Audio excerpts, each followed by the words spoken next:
Hello students, welcome back to my YouTube channel. Student, आज हम जो आपका सब्जेक्ट है कंपनी अकाउंट्स, उसमें हम पढ़ेंगे कॉन्सोलिडेटेड बैलेंस शीट और कॉन्सोलिडेटेड फाइनेंशियल स्टेटमेंट्स के बारे में। प्रीवियस वाले वीडियो में स्टूडेंट हमने पढ़ा था concept of holding company and subsidiary company के क्या कॉन्सेप्ट होता है होल्डिंग कंपनी का और सब्सिडरी कंपनी का।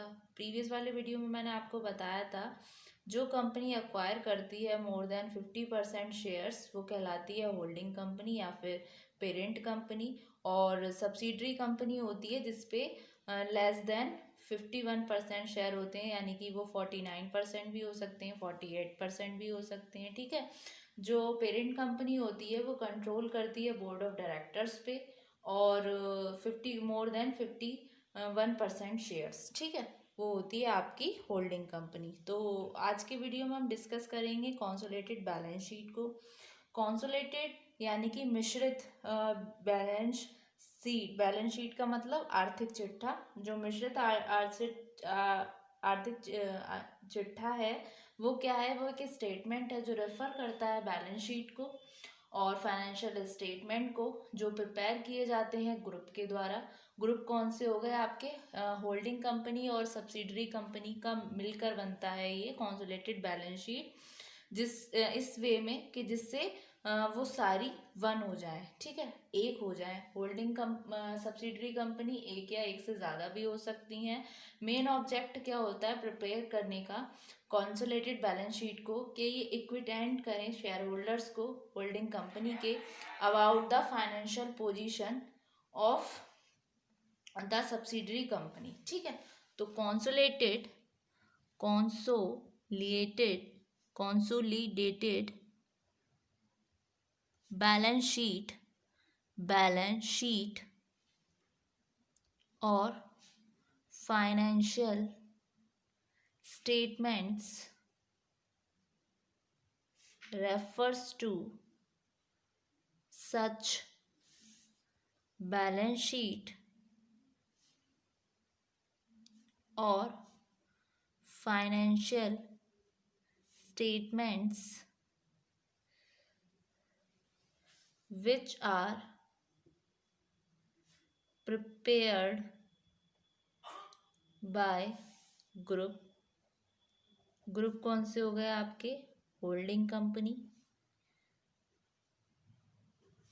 एंड इट्स सब्सिडरीज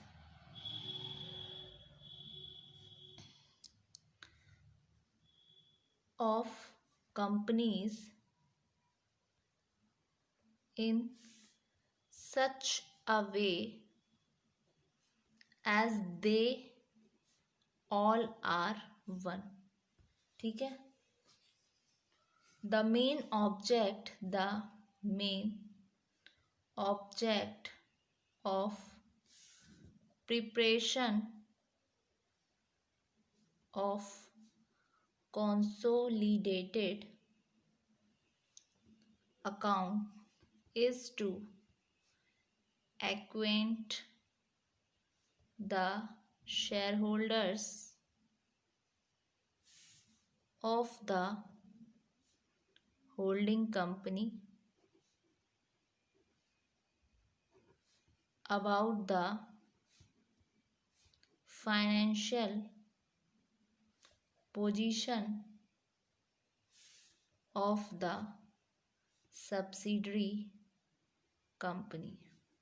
ठीक है, जो कॉन्सोलिडेटेड फाइनेंशियल स्टेटमेंट है ये प्रिपेयर किए जाते हैं extent possible in the same format as that adopted by the holding company for its separate financial statement. ठीक है, तो consolidated balance sheet of holding company का हम और सब्सिडरी कंपनी का फॉर्मेट देखते हैं किस तरीके से है।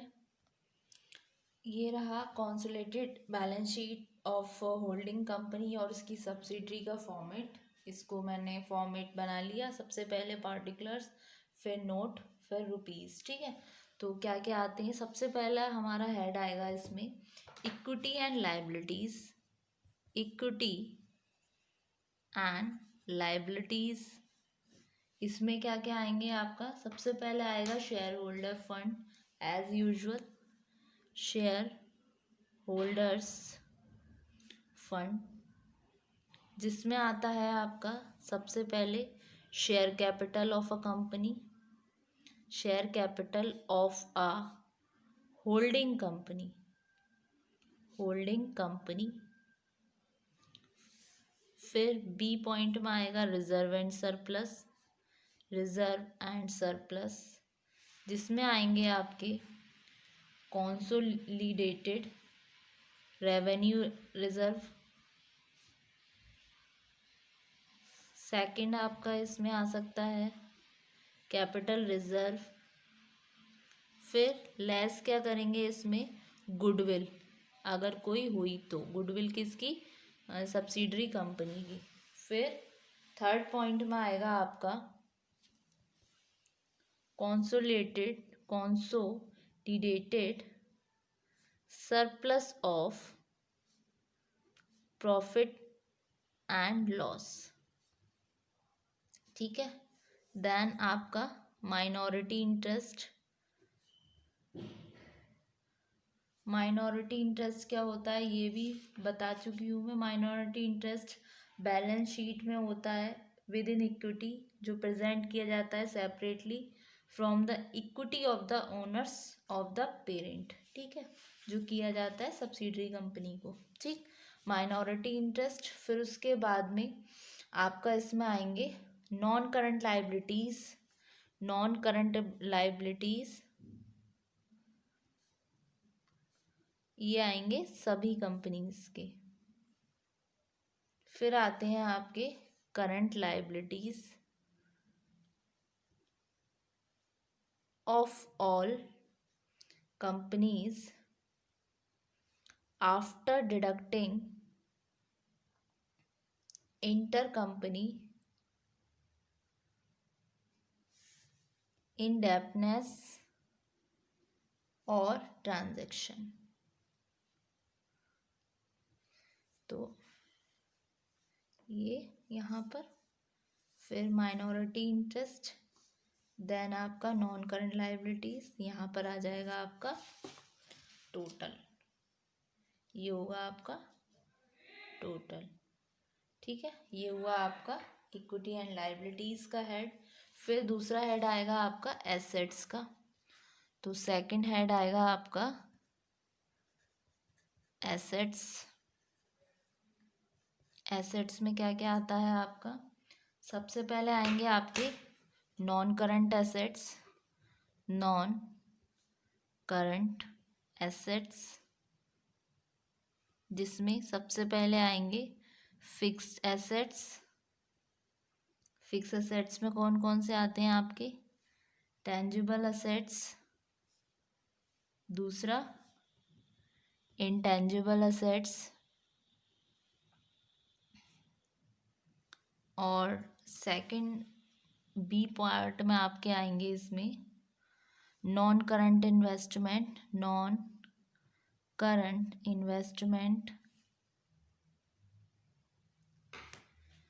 ये होल्डिंग कंपनी का, holding company except investment in subsidiaries. फिर आएंगे आपके current assets of all companies after deducting mutual indebtedness and unrealized profit।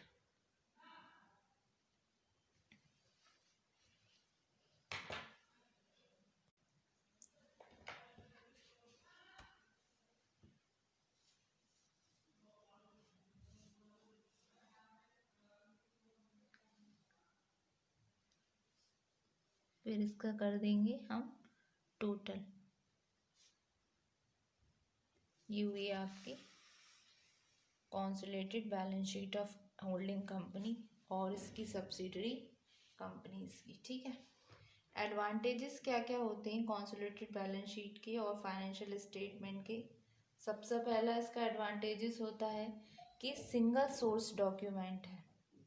ये वर्क करता है सिंगल सोर्स डॉक्यूमेंट और users of account can get an overall picture. जो user है वो एक ओवरऑल पिक्चर ले सकता है होल्डिंग कंपनी का और उसके सब्सिडरीज का। सिर्फ एक ही बैलेंस शीट से उसको पता चलेगा फाइनेंशियल पोजीशन, दोनों कंपनी के बारे में जान सकेगा। सेकेंडरी चीज़, ये कैलकुलेशन करती है इंट्रिंसिक वैल्यू की, कम शेयर्स की इंट्रिंसिक वैल्यू जो आंतरिक मूल्य होता है शेयर्स के होल्डिंग कंपनी का।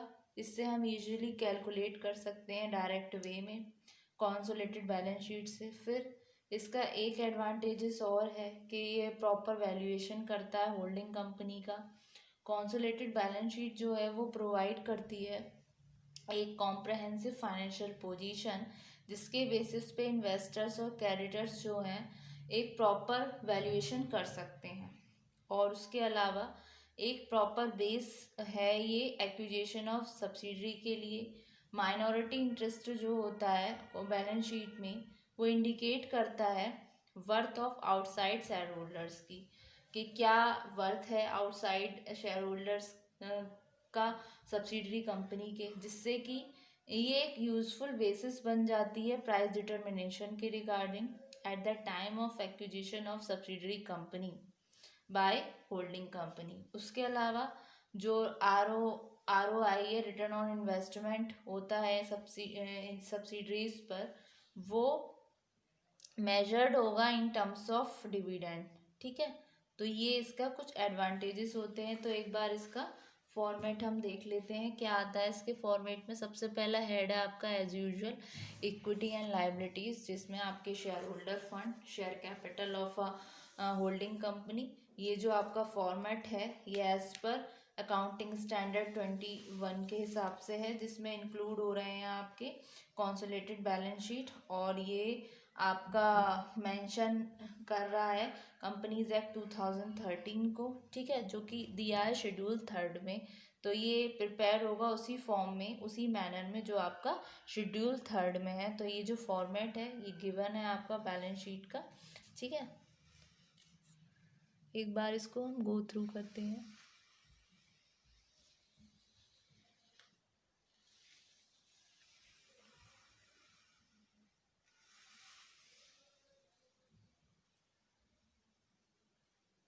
Thank you so much.